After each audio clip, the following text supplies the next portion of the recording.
रामायण क्या है दोस्तों? आजकल लोग बिना पढ़े बिना समझे रामायण पर इतना सवाल उठा रहे हैं, इतनी गंदी गंदी टिप्पणियां कर रहे हैं, बहुत दुख होता है। आइए मैं आपको रामायण की एक अच्छी सी, बहुत प्यारी सी, मनमोहक सी स्टोरी सुनाता हूँ। ध्यान से सुनना दोस्तों, समय निकाल कर सुनना, तभी आपको समझ में आएगा कि रामायण क्या है, फिर आप उस पर टिप्पणी करना। अगर आप हमारे वीडियो को देख ही रहे हो तो आप अपने आंसुओं पर काबू रखना। यह रामायण का एक छोटा सा वृतांत है, उसी से शायद आपको कुछ समझा सकूं। एक रात की बात है, माता कौशल्या जी को सोते में अपने महल की छत पर किसी के चलने की आहट सुनाई दी।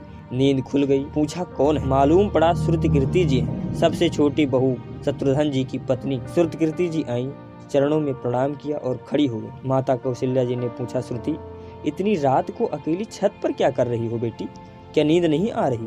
शत्रुघ्न कहाँ है? श्रुतकीर्ति की आंखें भर आई, माँ की छाती से चिपक गई, गोद में सिमट गई। बोली, माँ उन्हें तो देखे हुए 13 वर्ष हो गए। उफ!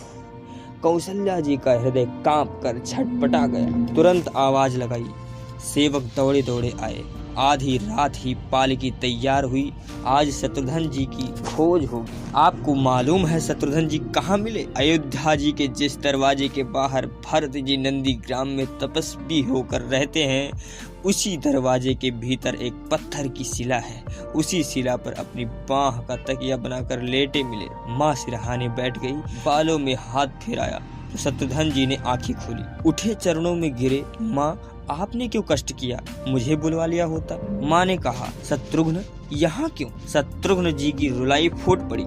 बोले, माँ भैया राम जी पिताजी की आज्ञा से वन चले गए, भैया लक्ष्मण जी उनके पीछे चले गए, भैया भरत जी नंदी ग्राम में हैं। क्या ये महल, ये रथ, ये राजसी वस्त्र विधाता ने मेरे ही लिए बनाए हैं?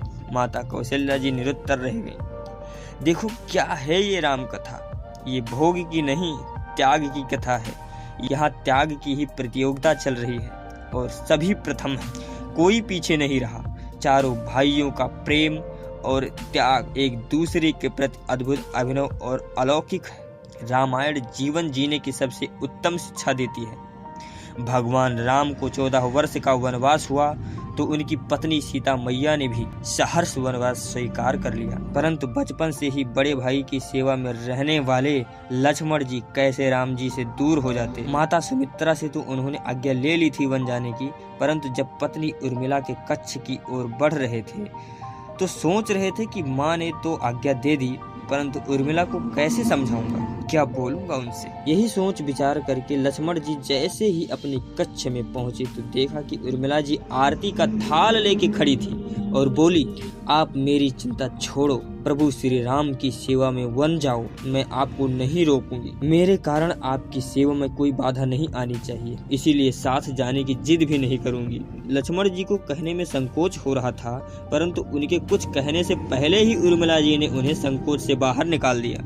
वास्तव में यही पत्नी का धर्म है, पति संकोच में पड़े उससे पहले ही पत्नी उसके मन की बात जानकर उसे संकोच से बाहर कर दे।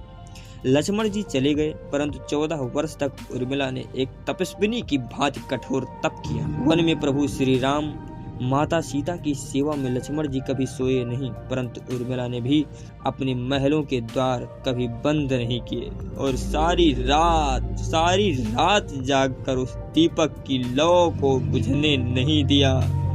मेघनाथ से युद्ध करते हुए जब लक्ष्मण जी को शक्ति लग जाती है और हनुमान जी उनके लिए संजीवनी का पर्वत लेके लौट रहे होते हैं, तो बीच में जब हनुमान जी अयोध्या के ऊपर से गुजर रहे थे तो भरत जी उन्हें राक्षस समझकर बाण मारते हैं और हनुमान जी गिर जाते हैं। तब हनुमान जी सारा वृतांत सुनाते हैं कि सीता जी को रावण हर ले गया है, लक्ष्मण जी युद्ध में मूर्छित हो गए हैं। यह सुनते ही कौशल्या जी कहती हैं कि राम को कहना कि लक्ष्मण के बिना अयोध्या में पैर भी मत रखना, राम वन में ही रहे। माता सुमित्रा कहती हैं कि राम से कहना कि कोई बात नहीं, अभी शत्रुघ्न है, मैं उसे भी भेज दूंगी, मेरे दोनों पुत्र राम की सेवा के लिए ही तो जन्मे हैं। माताओं का प्रेम देखकर हनुमान जी की आंखों से अश्रुधारा बह रही थी, परंतु जब उन्होंने उर्मिला जी को देखा तो सोचने लगे कि यह क्यों एकदम शांत और प्रसन्न खड़ी है, क्या इन्हें अपने पति के प्राणों की कोई चिंता नहीं। हनुमान जी पूछते हैं, देवी आपकी प्रसन्नता का कारण क्या है?